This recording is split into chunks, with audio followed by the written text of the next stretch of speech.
there is another artist, Sabrina Carpenter, who has definitely blown up all over the place. And I remember the first time I heard her or like seen some of her videos, I was like, oh, she's kind of getting a little buzz here. And then like a week later, I was like, oh, she's got a real big buzz. And I was like, so she's released obviously some huge, massive singles that you have most likely heard on any social platform, you name it, that you could possibly be on, in the forms of Espresso and Please, Please, Please, pretty much everywhere, ubiquitous, like absolutely definition of a viral smash hit. She's had two of them, and yeah, I was not familiar with her game up until now, and then like looking more to her, I didn't know that she was started out as like a Disney actress, and she was on not Boy Meets World, the Boy Meets World revival, spin-off, continuation, whatever you want to call it, Girl Meets World, and she was the titular character. And so that was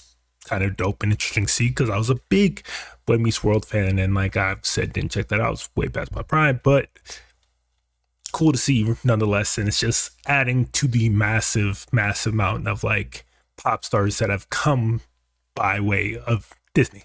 So we're also gonna be checking that album out and seeing what all the fuss is about. Like can't say that I'm the biggest Sabrina Carpenter fan, but every song I've heard has been, cool, interesting. Like, can see why it became so popular. But we're gonna give her first full album. I don't know if this is her debut album. No, I don't think this is her debut album. This definitely feels like a debut, like her big I've made it, I'm here, everybody take notice type album. And like, yeah, so we're gonna be checking that out, short and sweet. And then also we're gonna be following that up with Fontaine's DC Romance, which I've been looking forward to all year. Also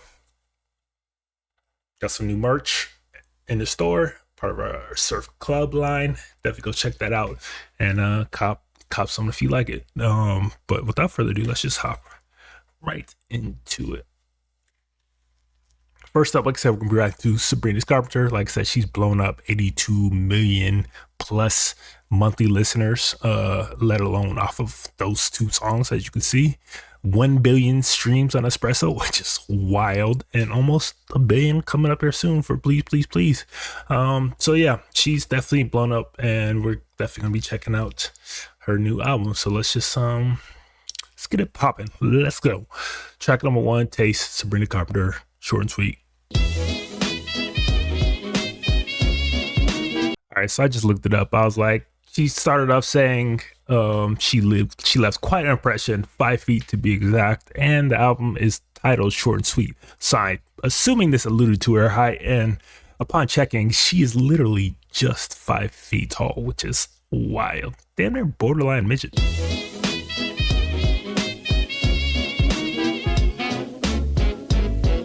I mean, right off the back, Taste is, I believe it's a single that you've been teasing that I never heard, but it's definitely like a more summery, perfect for the like right before the summer is ending kind of single that's bright, poppy, bouncy, feel good with a touch of like country and folk in there, and just like overall just a feel good song that fits perfectly with the time of the year. And that's kind of been like a continuing trend of most of her singles, that it is this kind of bright, bouncy, big capital letter P pop, and like she delivers that once again here.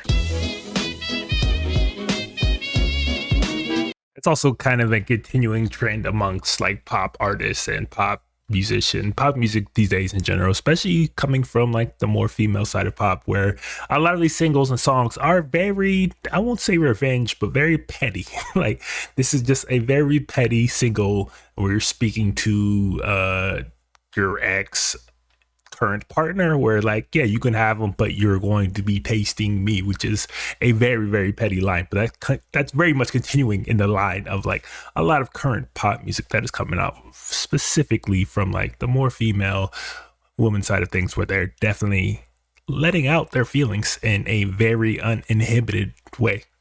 And it's kind of dope, but also very petty. Like I said, cool little summery, bouncy pop track that is perfect for just like right before the end of summer and the warm months. Honestly, it's not like that different from a lot of her current big singers. It kind of plays along that same wavelength and like kind of messaging. And again, it kind of just fits in with the current rollout that she's in, and it's a cool little intro to what I'm assuming is going to be a very, very big capital letter P pop album. And yeah, let's go to track number 2. Massive single for her. You've definitely heard this somewhere, whether you're out shopping or you're out at a bar or you're at a party or you're on social media. Please, please, please, an absolutely massive hit for her, and one that is still going to this day and doesn't seem to be slowing down anytime soon. But let's go ahead and check it out anyways. Track number 2, Sabrina Carpenter, Please, Please, Please. Let's go.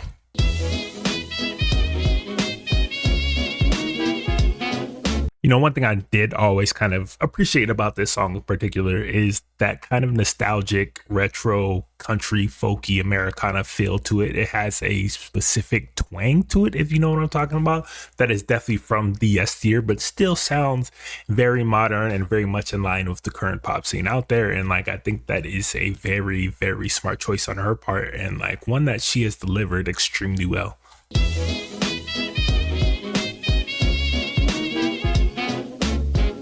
I mean, right there alone, that little pocket of lyrics is the exact reason why this song is so viral, and it's completely understandable. One, she has incredible rhythm and melody going on along with it that makes it instantly recognizable, instantly catchable, that you can like get along with almost immediately. And then just the lyrics alone are like so simple, but so catchy and so memorable that like, how could it not become an earworm?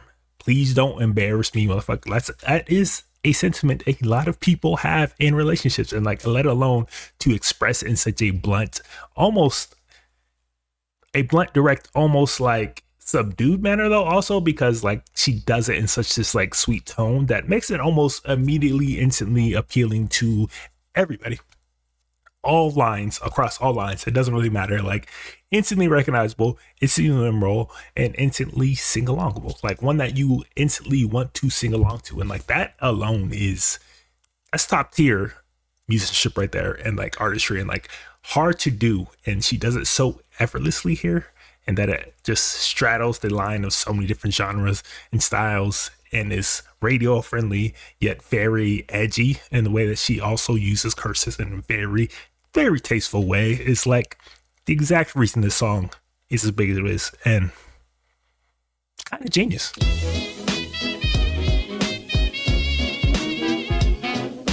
Again, an undeniable smash hit. Like, can't deny that one. Absolutely earworm worthy, absolutely catchy, absolutely like checks the box on like so many different levels of a song that could be a hit, and she delivers it. Like, some parts Dolly Parton, some parts I forget her name, Lana Del Rey, and then just her own little mix of kind of cutesy, poppy, whimsical pop, but also delivers it in a way that is just like fun. Just absolutely fun song to sing along to, whether you enjoy this genre or not. Like, I feel like it's one of those songs that just crosses all barriers, and like, there's a reason why it was such a big hit for her, and probably her biggest hit to date. Let's go to track number 3, Good Graces. I almost said good gracious, like of the Mr. Hotspot and Drake, but nah.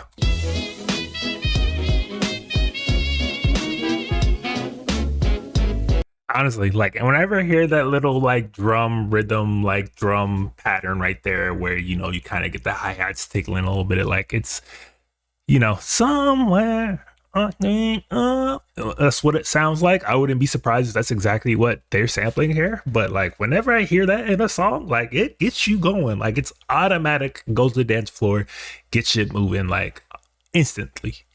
So like, it's very smart. I don't know if it's a sample, I don't know if it's just similarity, but like, whenever you get those drums going with those hi-hats like that, and like that nice little rhythm, gotta hit the dance floor.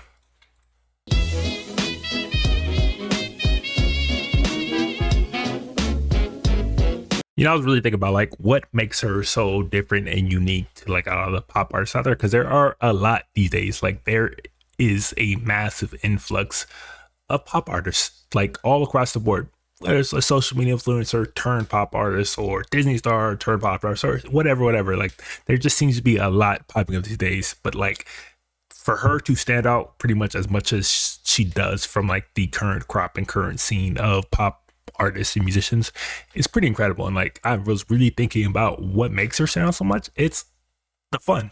Like she has so much fun in her songs, in her songwriting, that it makes you have fun and enjoy the music without having to think too hard about it or be too serious or be heartbroken. Like you can be heartbroken, but she still makes it fun. And like that's certainly a very unique feature of hers these days, especially in this current landscape of music, which could be entirely too self-serious. And like she doesn't seem to take herself too seriously, like let alone from the title short and sweet, tongue-in-cheek. Obviously, like she clearly has a like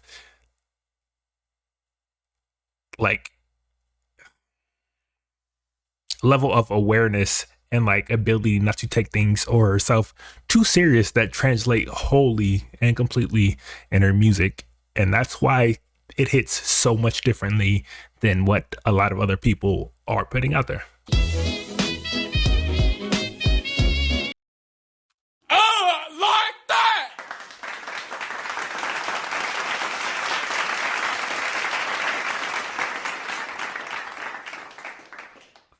Fun, enjoyable, whimsical, bright, breezy pop music. Like that is also a style of pop music that has kind of been lost in this current soundscape and landscape of music. But like this brings me back to like the late 90s or 2000s pop music where everybody wanted to dance, everybody wanted to have fun, everybody just wanted music to enjoy. And like it is fun and nice to hear this come back, especially compared to a lot of her contemporaries and peers out there. She is delivering it on an extremely high level. And I like this song a lot. Let's keep this going. Track number 4, Sharpest Tool. Let's go.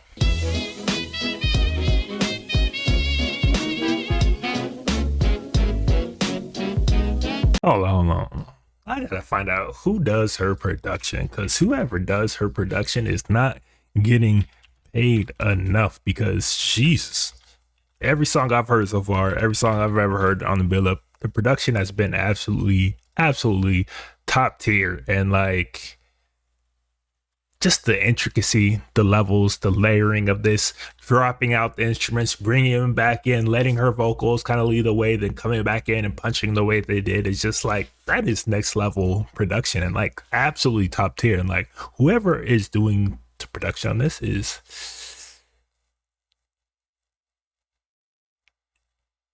well deserving of everything they get, because this is crazy.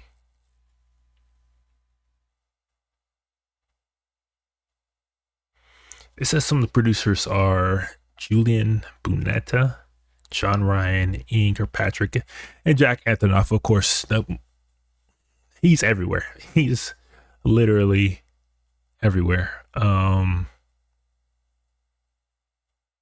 good reason. He's very good, songwriting, knows music, obviously. But like, I want to know who our primary producers are, because that is. All right, Julian Bunetta, British songwriter, producer, worked with One Direction, Niall Horan, Leona Lewis, and other artists. Makes sense because he has a absolute grasp of like catchy pop music, and like this is hidden. I'm gonna run this back a little bit, like those soft little like strums and riffs going on. That's just letting her vocals really like elevate and just be forefront and center. Is just building this like absolute rhythm and build up to this drop that is coming is just perfect. And then like right when you start to get a little bit of drops and build up, and then it cuts out again. It's like, all right, not yet. Still teasing you, not yet. The blue ball treatment. Also, her vocal runs are incredible because like the way she's delivering this lyrics and the songwriting is creating the production as well. It's also creating like this almost percussive, rhythmic sound with just her vocals, and that alone is also very, very impressive because like there's not a lot going on in these moments production wise, but her vocals are creating this like almost percussive like rhythmic feel to it, and it's impressive. And then the cymbals, the drop, the vocals, everything hitting at the same time, just this production again, top tier. Set cymbals, it could be chimes, whatever, you know what I'm talking about.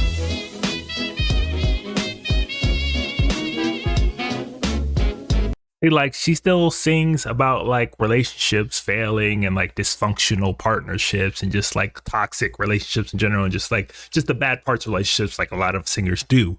But the way that she delivers it and like the way that like the song is, it's not like overly serious or like too emotional to the point where it's like, is this a sad ballad? Like, no, like this is still a very poppy, enjoyable song that you can like sing along to, but it's also like talking about obviously some very serious issues going on in her life and relationships and whatnot. But like she delivers it in a way that just still makes it just enjoyable, no matter what she's saying.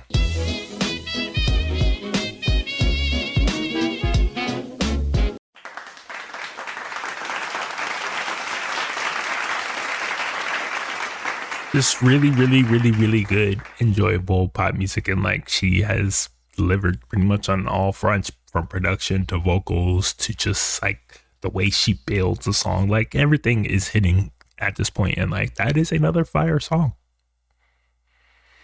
She's 4 for 4. Let's keep this going. Track number 5, Coincidence.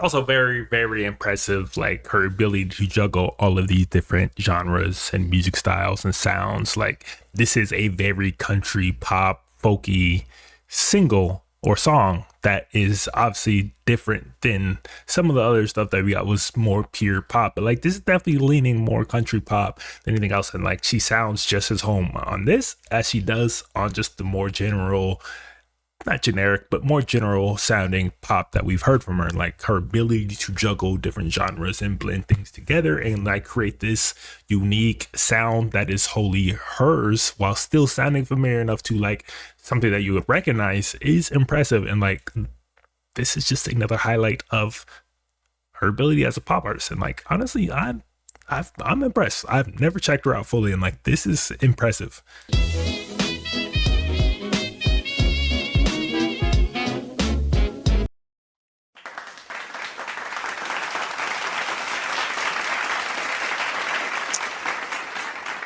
Like I said, her ability to deliver like these different styles and different genres and different sounds and like blend it all together and still make it feel like honest and true to who she is as an artist is impressive. And like this is just yet another example of that. And like this is definitely a more country pop song that I can definitely see people like line dancing to, or at least clapping, getting up and dancing to, because like it has that vibe while still delivering on all the qualities that she is best at. Like it's impressive. It's definitely impressive. Let's keep this going. Let's go track number 6, Bed Kim.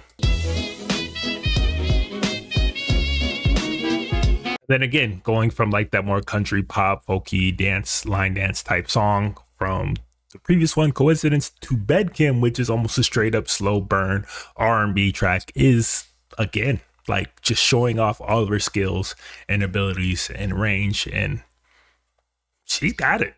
She got it. I understand now. I understand why she is basically a megastar at this point. Like I get it.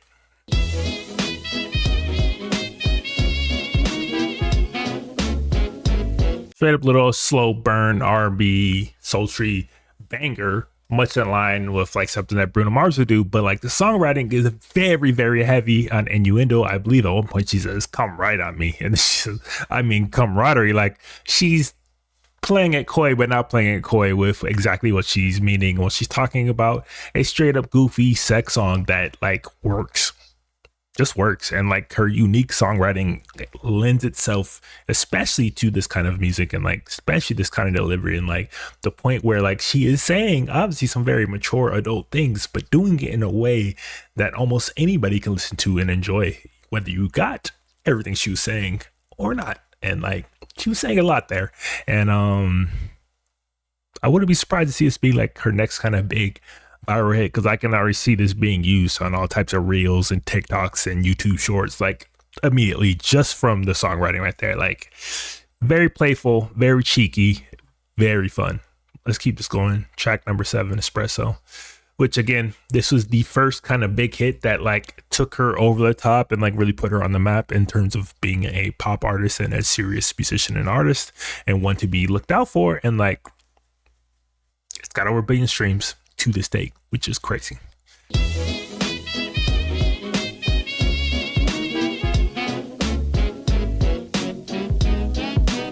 You know, also who she reminds me a lot, that now that I think about it, like now I'm really like listening to her lyrics and her songwriting and delivering, and like her ability to kind of be more playful and almost nonsensical in certain ways, but like still make it work in her favor and like make it part of her charm, is I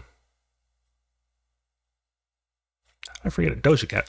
Doja Cat. That's exactly who she honestly reminds me a lot of, is the way and ability of her songwriting, where she can mix playfulness with like more serious topics, but also like almost like create her own language and delivery, and like the way she says things that just adds wholly to her charm and appeal, and makes her like this like cutesy, poppy artist that still can like deliver serious hits and serious music and serious bangers. And like that's who she reminds me of now that I listen to her more and more. Let me know if you guys feel the same way, but like honestly, I could hear Doja Cat on this song exactly. Like honestly, this is probably one of my least favorite songs out of hers. That was like the rollout. Obviously massive hit, mass appeal, and like for good reason. Like I understand why it matches and checks all the boxes which you want from like a pop single, pop number. But it honestly, to me, it feels like the most kind of generic form of pop that I've heard from her to this point. And while it does mix kind of like new disco in here, it's like kind of got that almost retro nostalgic feel, and it's perfect for the summertime. Honestly, the one that I probably liked the least so far out of all of her releases. That's what I'm saying. Like walked in, dream come true for you. Like who would think of like writing that line like that, for one, and who would think it would work as well as it does for another? Like, but somehow that is the way she decided to deliver it, and like that's how it worked, but it also fits absolutely perfectly and elevates the song. Honestly, like that unique songwriting elevates her songs so much. One touch and I brand new to, like it's like her own grammar almost, like, and it's kind of wild that it works as well as it does.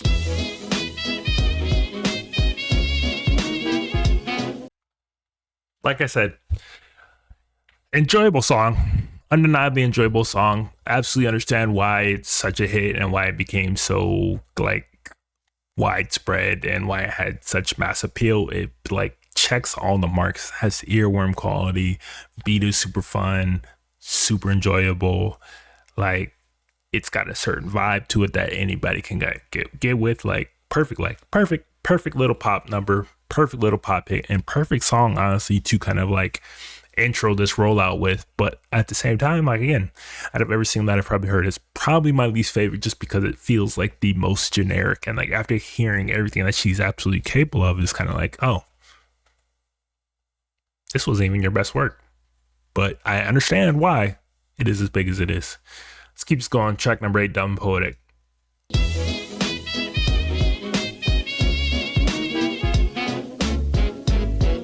I mean, this is basically her prerequisite slow ballad acoustic guitar song that pretty much every pop artist at some point has to have on their album. And like, while it is a tried and true formula, she does deliver it with a very earnest, honest feel that still feels very true to her, not forced as sometimes it does. Sometimes it feels like pop artists come along and like, oh, I need a slow balladeer to really show off my vocals, when honestly, like sometimes you don't need that or want that from some of these artists. Like honestly, that's like detrimental to you and your performance and like how I view you as an artist. But like this right here feels honest and true to who she is. And like she does have, I mean, I ain't gonna say like amazing vocals, but really good vocals. And like this is a good showcase for that.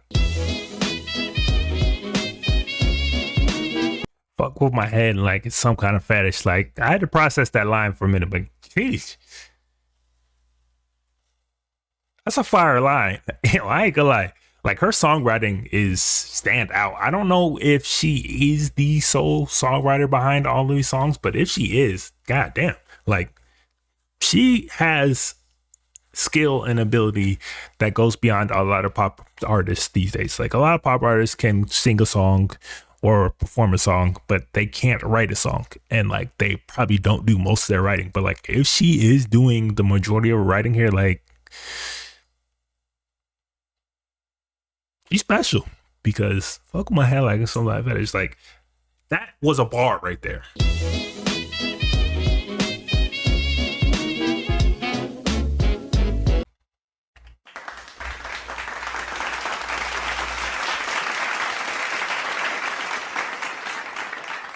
Like I said, impressive.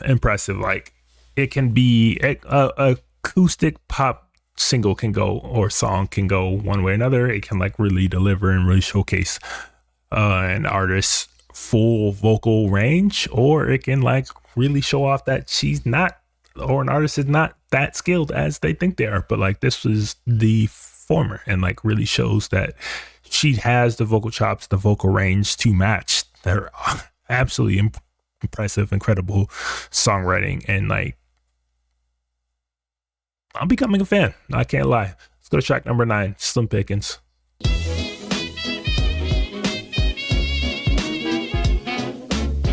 Again, out here doing like her best kind of Dolly Parton, where it's like this kind of old-timey country folky Americana mixing with some like banjo, guitar, acoustic strumming with like this very twangy vocal delivery. And like honestly, it's kind of impressive. Like she has this range and ability to touch and do all these different genres and styles.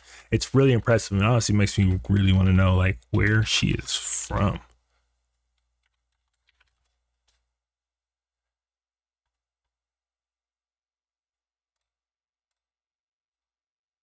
Pennsylvania. So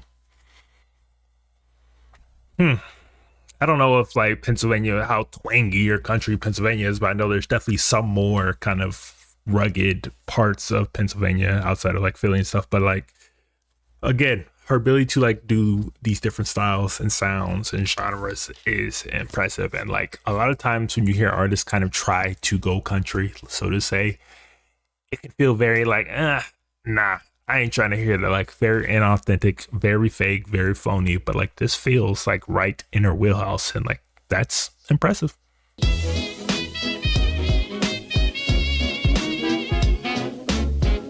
Oh, we out here dumb shaming, huh? Like we out here grammar shaming, like grammar police. There, and there.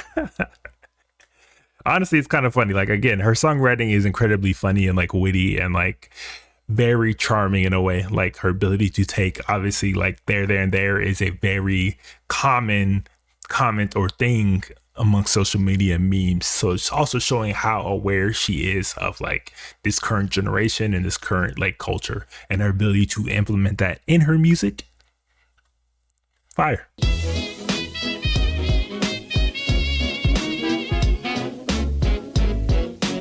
Hold on. What? Did she just say that since the Lord forgot my gay awakening?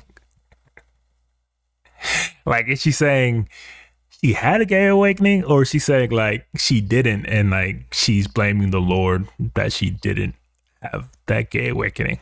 And I think she's saying that she did not have her gay awakening, and that's why her pickings are so slim.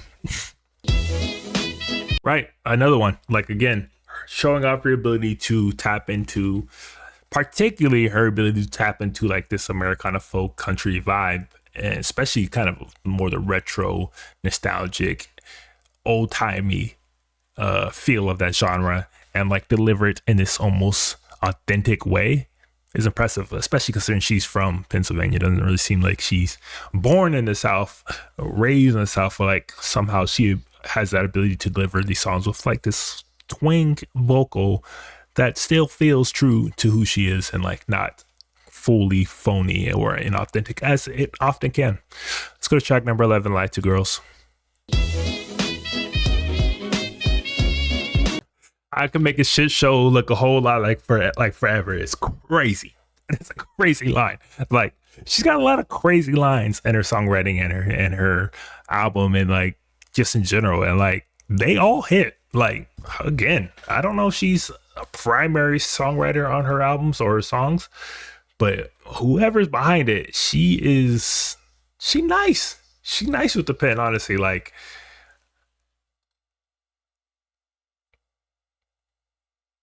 I don't know how to say, like, that was a line. That was a bar. Let me run that back. I can make a shit show look a whole lot like forever. That might be one of the best lines on this entire album. I'm not gonna lie.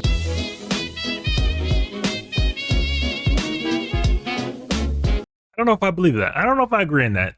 You don't gotta lie. If they like you, they'll just lie to themselves. Like,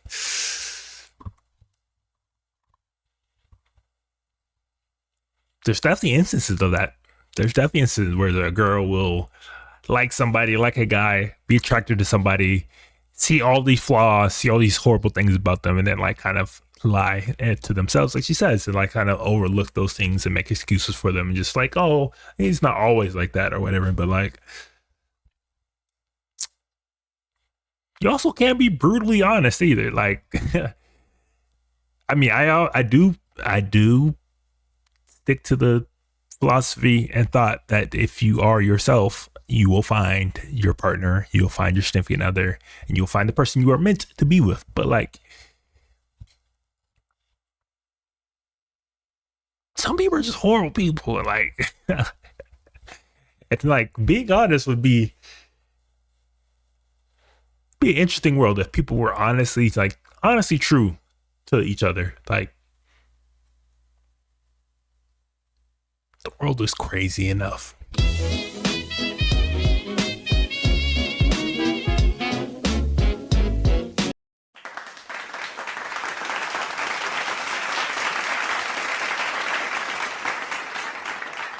Impressive songwriting. Again, absolutely impressive songwriting. That is a theme that I've mentioned multiple times on this album, but it just keeps popping up. Like, there's always lines, there's always verses, there's always runs in here that I'm just incredibly impressed by. Like, she just has an incredible ability to write and deliver and like make these lines that resonate so much, no matter if you are like agreeing with what she's saying or like you even literally like understand where she's coming from. Because obviously I'm God, like I don't understand obviously some of the aspects that she's mentioning to the degree that she's talking about them, but like they still resonate. And the reason they resonate is because of her songwriting and her absolutely impressive ability to deliver it.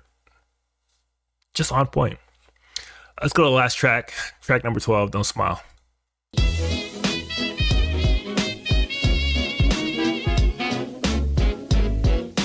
What's she saying? She's saying, don't smile because it happened, cry because it's over. Is that what she's saying?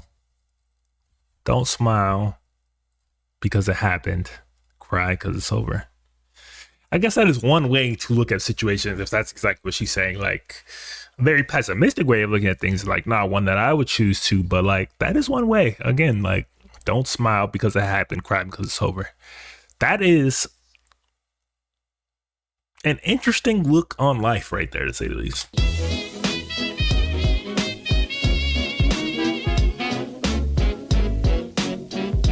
All right, I get it.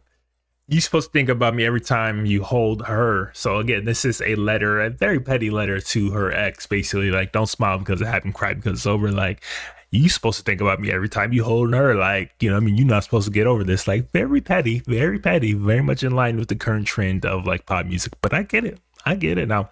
Aside from like the songwriting and the lyrics, like this is very smooth production here. Very smooth, sultry pop R&B that you know, delivers. Absolutely feel good vibes on this one. And like an interesting way to end the album. I wouldn't say like this is exactly how I would want to end it. Like kind of ends on a sizzle instead of a bang, but it's still a very smooth, enjoyable track. Yeah, she's saying again, I want you to miss me. I want you to miss me. Yep. I get it. I get the pettiness.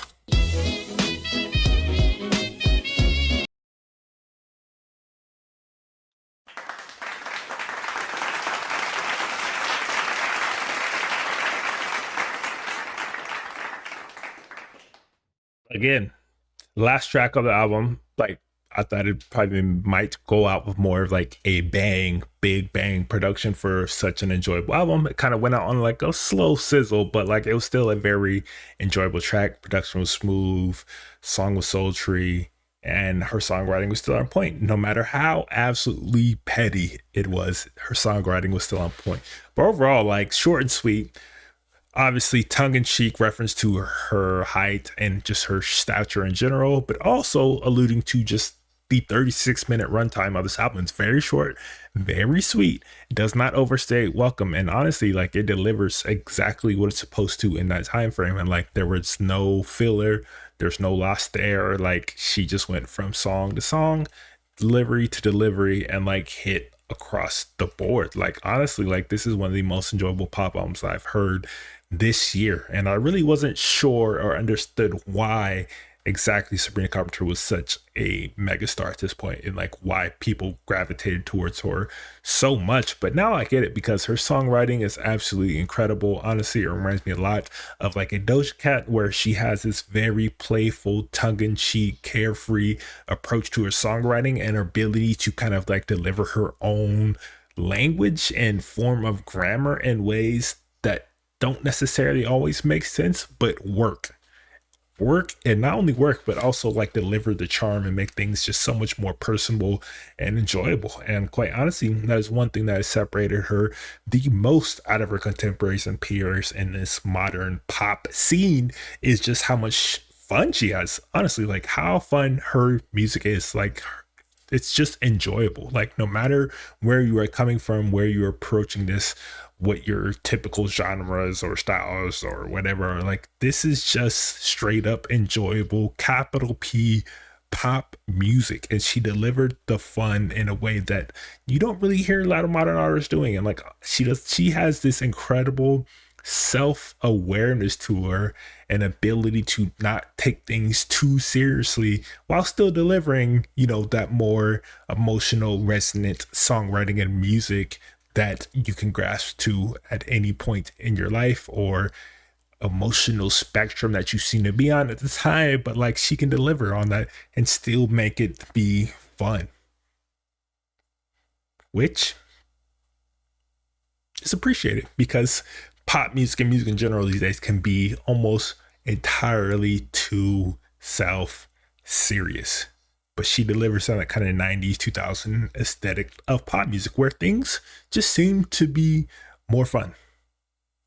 And then she also delivers across the genres, from like country, folk, Americana-esque, Dolly Parton-esque songs to straight up more to 90 2000 pop songs to more slowed down sultry R&B. Like she has an incredible range, both vocally and like artistically and stylistically, and her production is absolutely fire here. Her producers are on point, and her songwriting is some of the best songwriting I've heard from a pop artist this year. And quite honestly, like this is one of the most enjoyable albums, let alone pop albums, that I've heard this year. And like I get it now. I understand why Sabrina Carpenter is such a mega star these days, and why so many people keep gravitating towards her.